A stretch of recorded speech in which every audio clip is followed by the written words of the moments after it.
Yes. Thanks for having me. This is great. Yeah, it's great to be with ARIS DEMARCO here in Colorado. West Coast Swing All-Star. We're in Colorado Springs at the moment, but you hang out in Denver, right? Mm-hmm. So question number one is always, how did you get started in West Coast Swing? Yeah. So it wasn't my first dance, and I didn't dance growing up or anything. I did some other things that I think helped a lot with my background. I did martial arts when I was little, and I played violin for 12 years. But it was in college that I started doing a little bit of like social dancing. They had a ballroom. It was more of a club than a team, collegiate.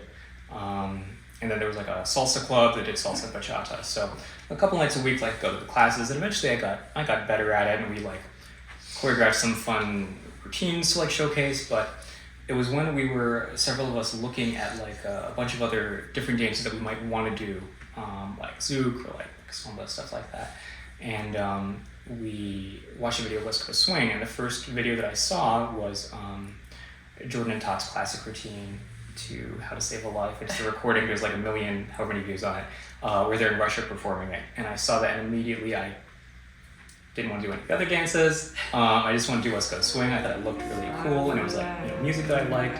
I wasn't a huge fan of like some of the salsa music. Like it just seemed kind of like repetitive to me. But yeah, I didn't get to actually start West Coast Swing then. I was going to school in Worcester, Clark University, and they had West Coast Swing in Boston.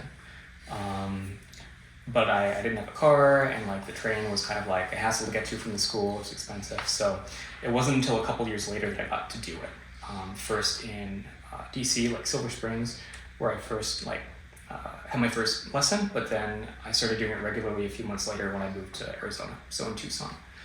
So in 2015. So this was like 4 years after I saw it for the first time. So I was watching the videos for a while before I actually got to try it like any kind of regularity.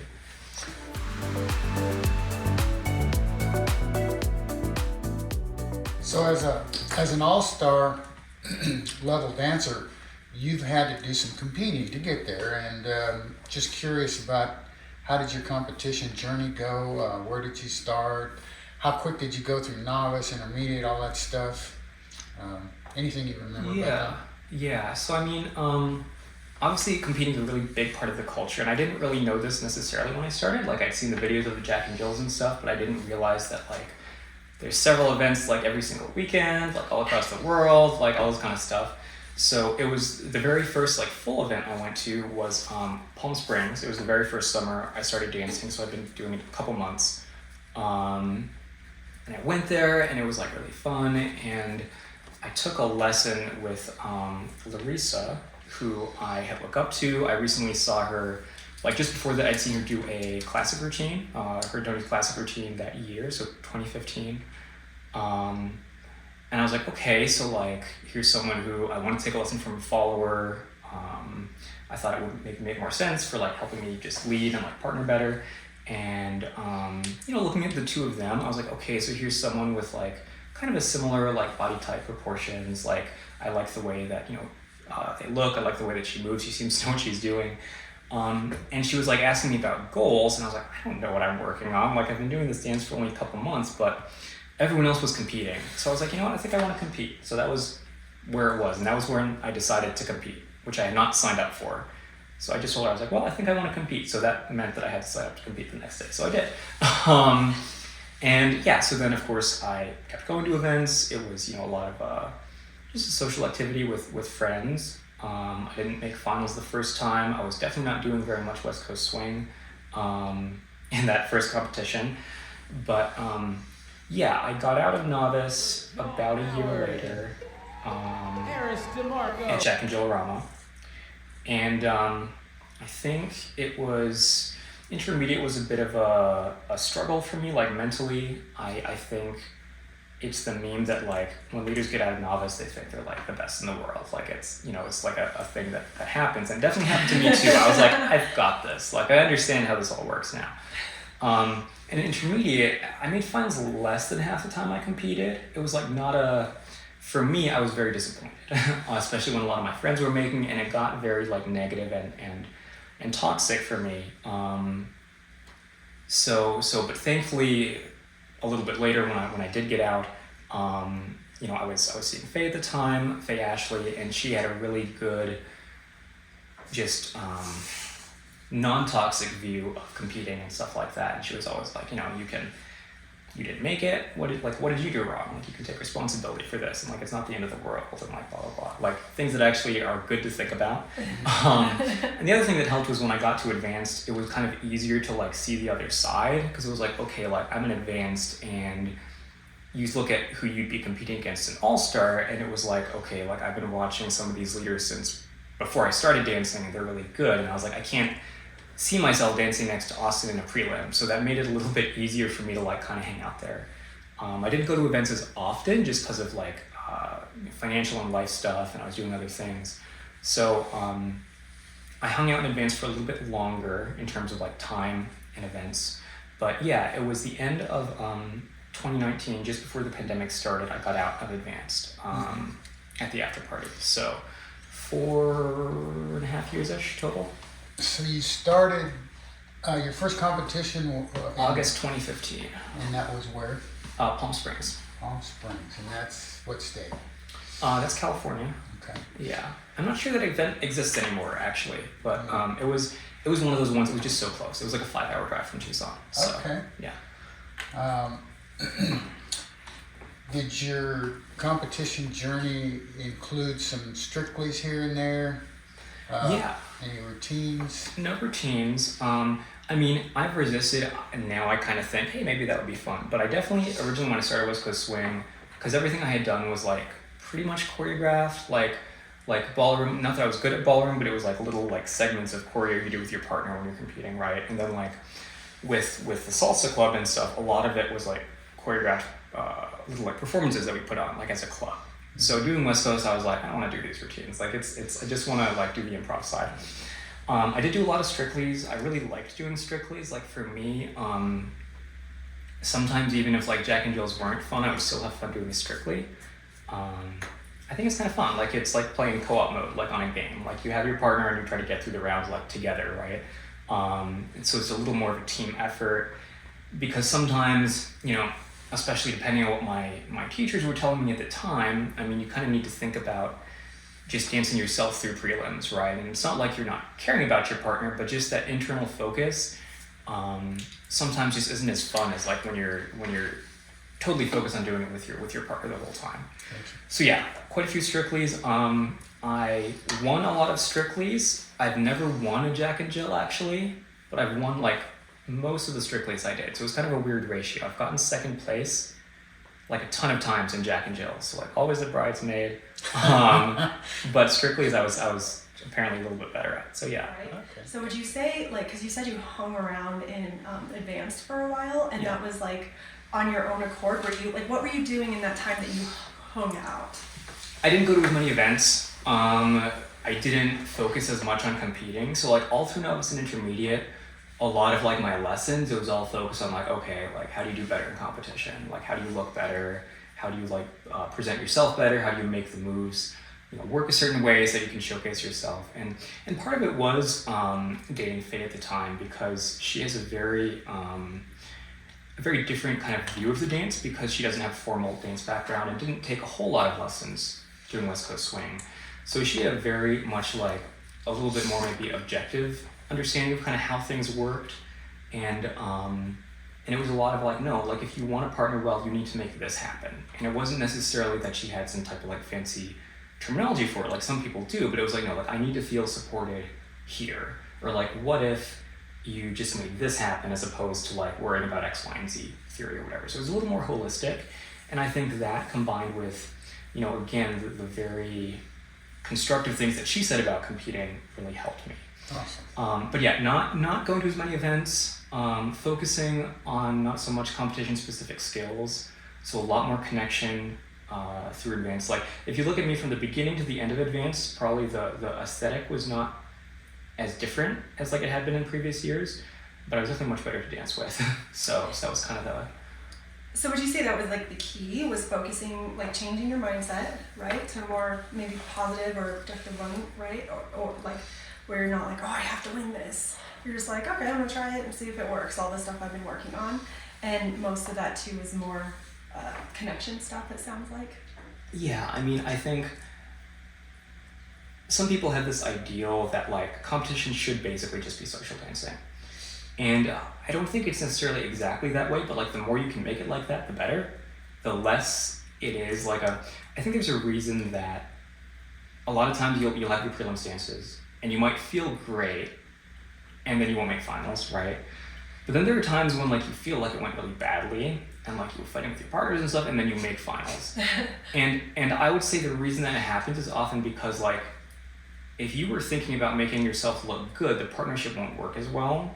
So you'll have that head-to-head thing, but you might still make finals because of that. Whereas if it felt better and you were actually like working with your partner the way you're supposed to, you might not have been doing as many of the little aesthetic things you were worried about, and so forth. Now, I mean, ideally, you are good enough that like the dance is just working and your basic social dance just, presents well enough to make finals is kind of the ideal. And I do think that it is better if we shoot for that, if nothing else emotionally. And yeah, like I think a lot of the people who do best in competition don't take it as seriously, or they just don't put as much pressure on themselves because it's like, it is visible whether you're having fun or not, or whether you're comfortable, and that does matter a lot, I think. So for you, really, what making a difference on your success through novice, intermediate, advanced, and then All-Star in 2019, was there any particular one or two things that stick out of like, that really helped propel me through, really made a difference in my rising through the ranks? Was there anything? One or two things? Yeah. So I mean, as a leader, it's going to be different from a follower. And I think mainly as a leader and novice, I think having a couple years of dance experience really helped. Having the music experience really helped. So I mean, being able to like kind of make yourself look a certain way and looking the way you want to look, and just being on time really easily and playing with some music things, just having done music for that long, I think really helped. So not that I was like, uncomfortable to dance with or anything like that, but I definitely got by through novice based on other things, I think, like that background. I like referring to it as like natural advantages. Like it's not necessarily, a lot of people, like sometimes it just comes really easily to them to dance. I would definitely say West Coast swing does not come naturally to me, but I've done a lot of other things for a while that help out quite a bit. So that's kind of where it was with novice. And an intermediate, I mean, because like I said, you're on top of the world when you get out of novice as a leader. One of the things that someone told me early on that did help was like a prelims video, and I showed it to my coach at the time, one of many, John Piper, awesome person. And he was watching it and he was very, very nonchalant about it. He was like, okay, so like I want you to rewatch this video and I want you to tell me where you're doing West Coast swing as you're watching this prelims dance from the intermediate Jack and Jill. And he took like a 30-second clip of it, and I was watching it and I was like, I don't think there's really any of that here. like we're not doing West Coast swing in this time. He's like, well, you should probably fix that because that's the competition you're doing. So like you can play around and have fun, but you do want to be doing recognizable things.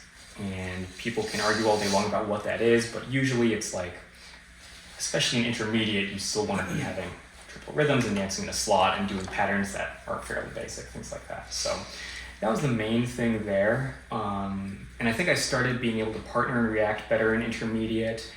It was just, making finals was definitely difficult for me there. And a lot of that was mental, I think. So.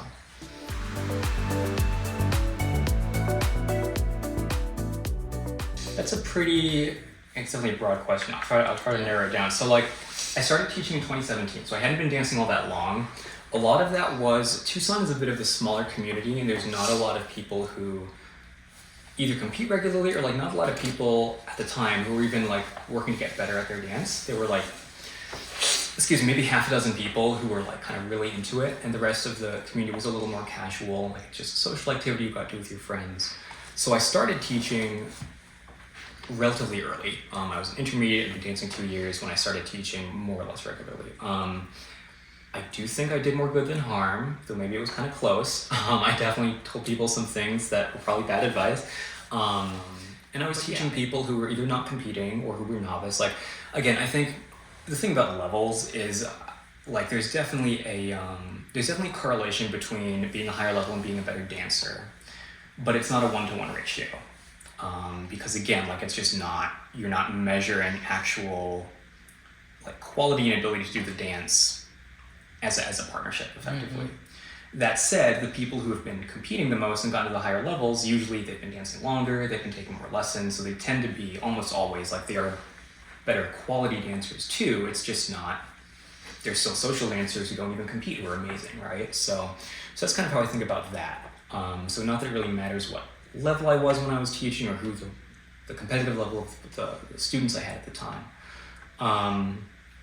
But yeah, so you were saying, general thoughts. So I mean, I would say my original or main profession was athletic coaching. So strength training, like I coached a powerlifting team for a few years, a lot of kettlebell. I trained other trainers to like prep for like their certifications you have to do, and like some of them were very like rigorous. So like I trained my colleagues and other personal trainers to like prepare for those, among other things. And like working in Tucson, I got to work with a lot of athletes. I think it's because like the winters are so warm there, like it's like 70 degrees in the winter, so there's a lot of athletes who come down there to train like in the mountains or desert.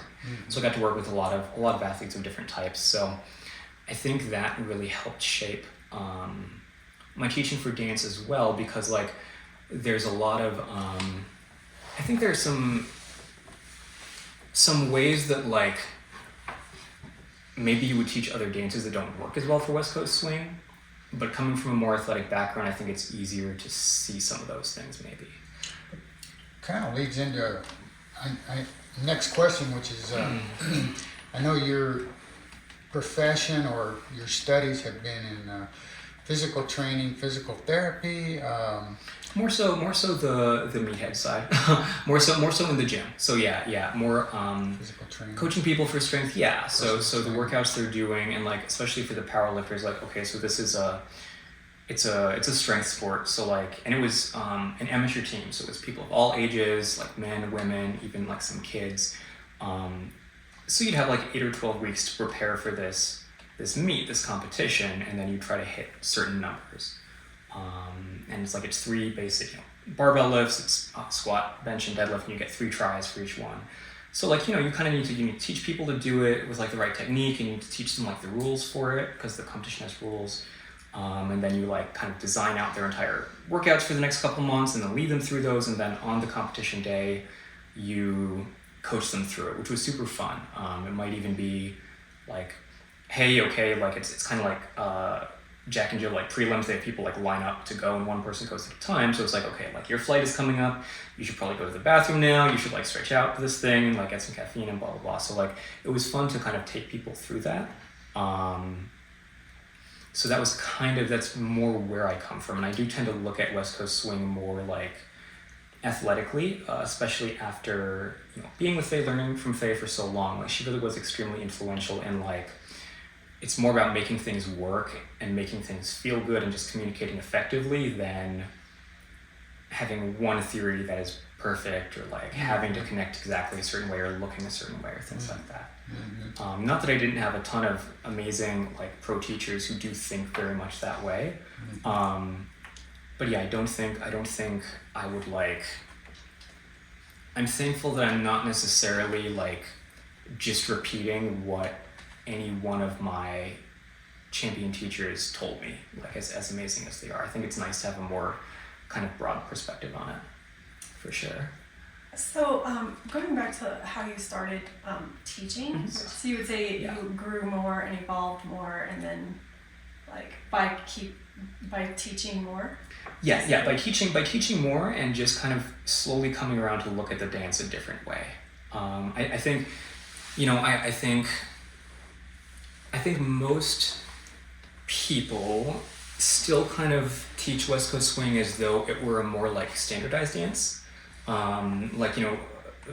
Ballroom dances have like a syllabus, and it's like these are the moves and you do them a certain way, and there is a right way and a wrong way, right? The analogy I've been using is like, that's kind of like building a house like with bricks. Like it's very like, where all the bricks go, where the mortar goes, and like here's the corner, and like you build it a certain way, right? And West Coast swing is more like pottery or something, where like you have the wheel and you're kind of shaping it, where it's like what you're trying to accomplish, but it's not it's not so simple as like a puzzle where you put the pieces, right? So, and I like that. I like that, at the very highest level of our dance, we have 4 or 5 different, ways to do it. And some of them are saying exactly the opposite things, but there's definitely like it's like a scatter plot. I guess I'm not good at math. Yeah. But like as you get to people who are like, you want to look at what the people who are best at actually doing the dance are doing and kind of what they have in common. And you kind of want to like head in that direction for the most part and do less and less of things that just like wouldn't work as often type thing. So it's like you want things that are more effective and more comfortable for more people, and not like get shoehorned into one way of thinking that might or might not work all the time with everyone, or things like that.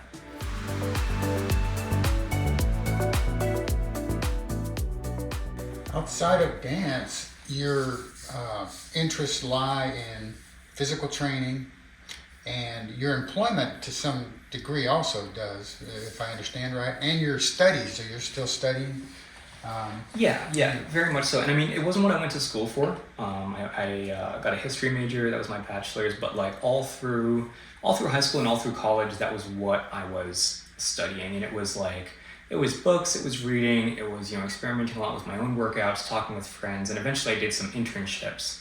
I interned with a guy named Mike Perry. This was when I lived in Massachusetts. So in Chelmsford, he had a gym where he trained a lot of athletes, but like martial artists, like fighters, people who did like the UFC. And at the time, he had a couple guys who were heading that direction, and now they actually are like in the UFC and like winning, which is really cool. But that internship was really good for my experience and like knowledge gains outside of just like getting a degree, for example. So it was a lot of more organic learning like that. And is that your passion outside of dance? As far as, for sure. Okay. Yeah. Is there some services that you offer right now, related to that? Are you teaching in Denver? Are you training in Denver with any students or whatever?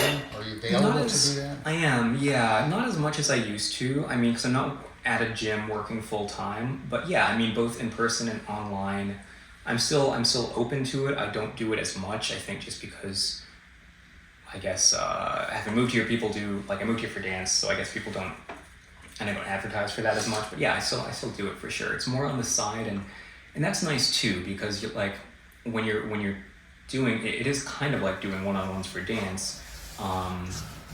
And the schedule for those things, especially working with athletes and like people who are busy business people, whatever, it's like you get up at 5 in the morning and you work like 6 till 9 or 10, and then you have a break in the afternoon, then you come back and then you need to work like 8 or something like that. So the split shifts are really rough, especially if you're trying to dance and then get up that early. So definitely there's a reason I don't do it full-time in person anymore. But yeah, it's definitely still, it's still the thing I do. Like West Coast swing, fitness, especially from the strength training, strength and conditioning side, and lots of animals. It's kind of my interest. You moved to Colorado to further your dance journey, is that right? Yeah, for me it was more change of pace. Like Arizona was nice and it was fun to be there, but I'd been there for like 7 or 8 years, and I grew up on the East Coast, and I have more of a liberal, I guess, kind of ideology, and it does wear on you when like you're walking through a city or just wherever you're living, and like you don't see a lot of people your own age who believe the same things you do. And it's like, if I'm not on the same moral page as like literally anyone I'm walking by on the street, that does wear you down. I didn't even realize it till I visited like Seattle or like Bay Area or Denver, and I was like, okay, like this is kind of refreshing. Like I feel like I belong here. Yeah. Okay. Plus, it's not 120 degrees in the summer, so yeah.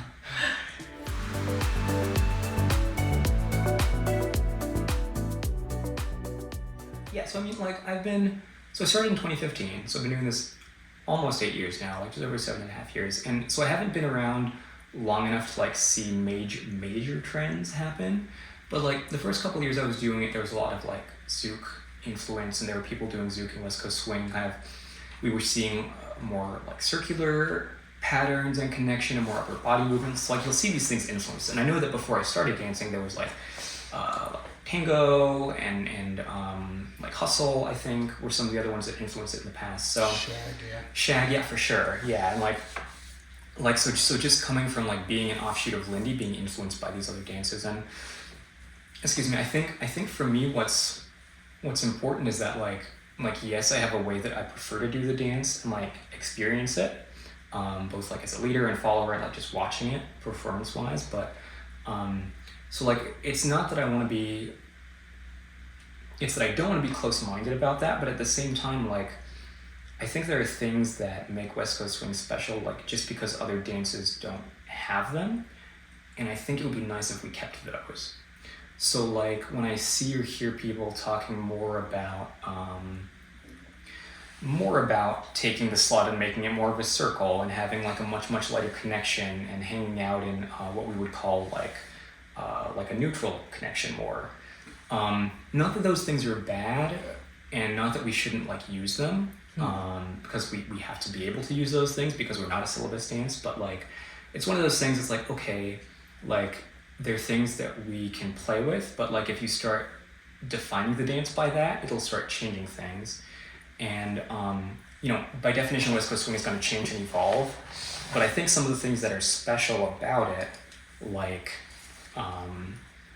we have the ability to be like heavier and have more power and energy than a lot of other dances like salsa or zouk, for sure. But at the same time, it's not like something like it's not like some of the other swing dances or like even older West Coast swing where like you're relying on like leverage the whole time and like having a very constant connection. Like we don't need to dance like that. And just like the ways we communicate, I understand that, with the community being so focused on competition, there's a lot of aesthetic considerations, but like you'll have a lot of people teaching what's essentially like an encyclopedia for like how to look better. And it's like we don't need to focus on that as much, I think. Like if the dance is working like functionally, usually it'll look pretty good for the most part. So it's one of the really common advice for leaders, for example, is like improve your posture, for example. And not that that's a bad thing to think about. I mean, that's something that I need to think about more myself. But like if you look at it, if you want to take care of as many like pieces of the dance as possible and like look at what's really creating that, right? So one of my friends, for example, slouches a lot when he dances. And everyone's like, improve your posture, like work on your stand up straight and pull your shoulders back. But when I was talking with him about it, I was like, okay, like what, like how do you think about the dance and how do you think about the partnership? And he's someone who really cares about his partners and he cares about listening to them. And he's very focused on them, not himself.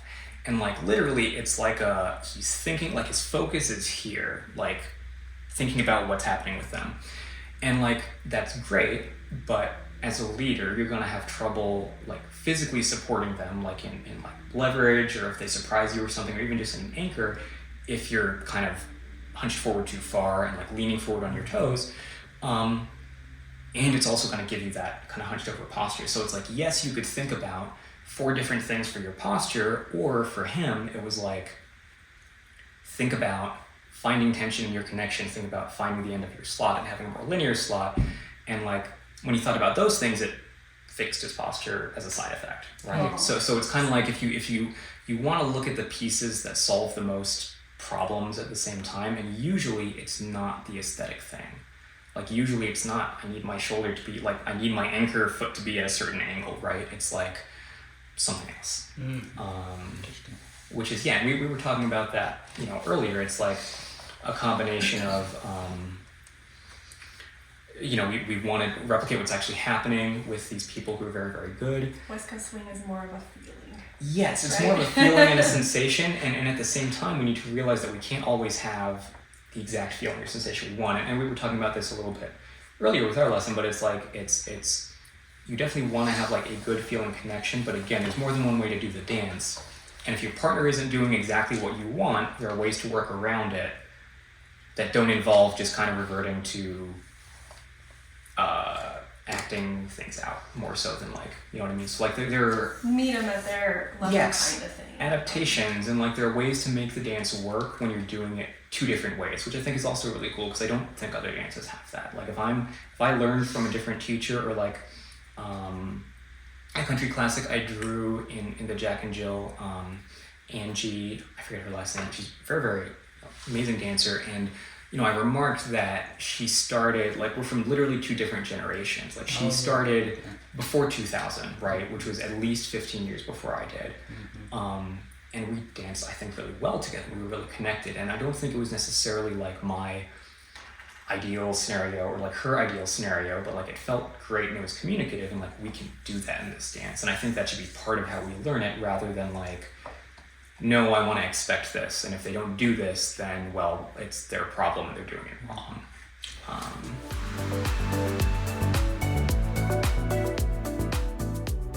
Is there anything that you haven't, that we haven't talked about that you'd like to mention or? I think identity is important in terms of like finding out like, on the one hand, there's your own expression, right? Like, how do I want to dance? What do I want to look like? What do I want to feel like? And choosing those things. But it's also like, what do you want to pass on or leave behind or whatever? In general, like the things that I struggled with and like see my friends struggling with in terms of, being frustrated with your partners and being maybe entitled to the dance, feeling a certain way, or like being frustrated with competition or being like really insecure, like critical of yourself, like all these things, like, or, struggling just to learn the dance because you feel like you're always relearning it or like your teachers are telling you opposite things. I think a lot of us just in the community overall can relate to that, whether or not we're competing at any level or like, it's something that happens to everyone just because of like the way the dance is. Because there's not a single right answer and because there's, again, just kind of like a collection of like people who do things that tend to work, right? So I think for me, like my big passion with the dance right now is like, I like finding out what I want to do and who I want to be like with my own dance, but then like whatever I was struggling with whatever time, like I want to be jealous of like whoever I'm working with right now because they're getting what I would have wanted to give myself 5 or 6 years ago is kind of the goal. So it's like I really want whatever I was really kind of like ruined my experience. It would be nice if I could help that not happen to other people. With all those, especially the emotional struggles and just like the dance working and things like entitlement and like caring about the person at the other end of your arm, so yeah, I would say that's the big thing for me. Because again, like I don't think just because you teach professionally, it doesn't mean that you should hold things back necessarily. And I think other than like, I do think there's a bit of scarcity in terms of like it's hard to find certain things just like for free.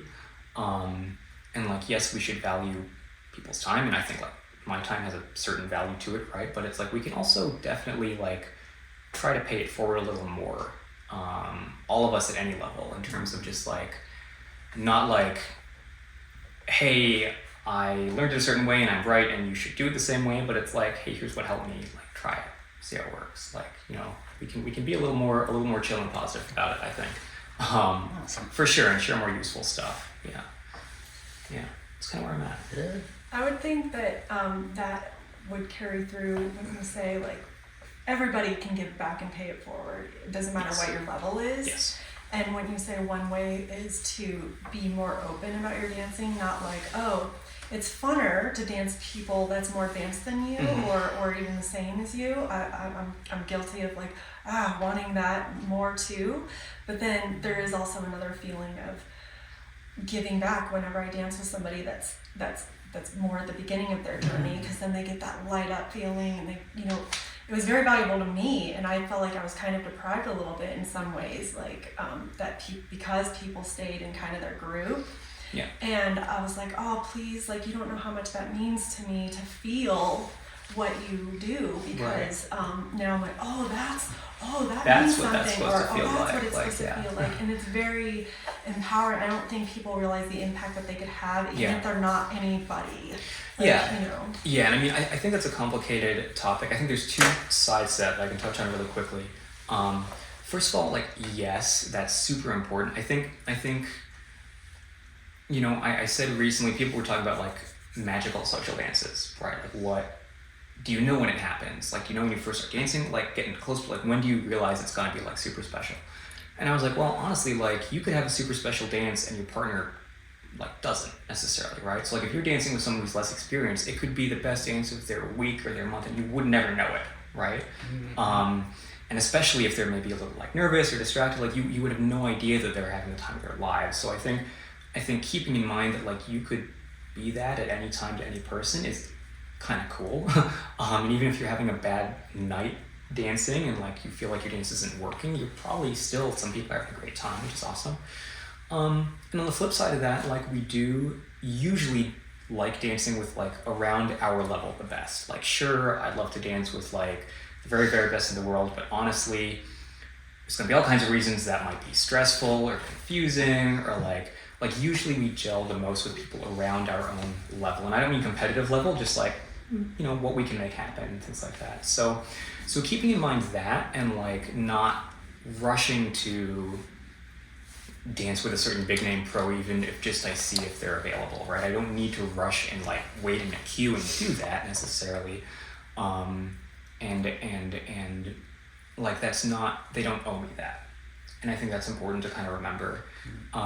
So it's kind of both sides of that, right? Like we should all like definitely, if someone is like dancing down, so to speak, to me, like I should be really respectful and thankful of that, because they're taking their time to dance me up. Even if we're just having a social dance, there are things I'm doing they're having to compensate for and think about, and they're not going to be able to express as much, and it is an act of generosity. So it's like they don't owe me that. And it's not like people of a certain level only dance with each other, and it's like, I mean, yes, they're probably not just having more fun, but they're interacting in a whole different way, right? It's like speaking a different language than someone else, right? So it's more fun to have a conversation usually when you can understand things. Yeah, and the other side of that is like normally your friends at events and stuff are around your same level, because maybe you start dancing at the same time and things like that. And I think it's what's great about local communities is you'll have more friendships and people becoming close of different levels just because you're showing up at the same dance every week, right? So that's awesome. But yeah, just kind of having that respect both ways, and like being generous and also being kind of like grateful, and you know, keeping in mind that no one owes you anything, but at the same time it's like you can really give someone something really special, and you might not ever know it, you know, like at all for years ever, you know. So Yeah. that's pretty cool. Well, Aris, thank you for Thank sitting you down so with much. us. Yeah. And, Thank you for listening to me go on and on. Yeah. We'll look forward to seeing you in the community and Yeah, dancing yeah. with you again soon. Of course. Yeah. Thank you for having me. Free high five. Yeah. Thank you guys.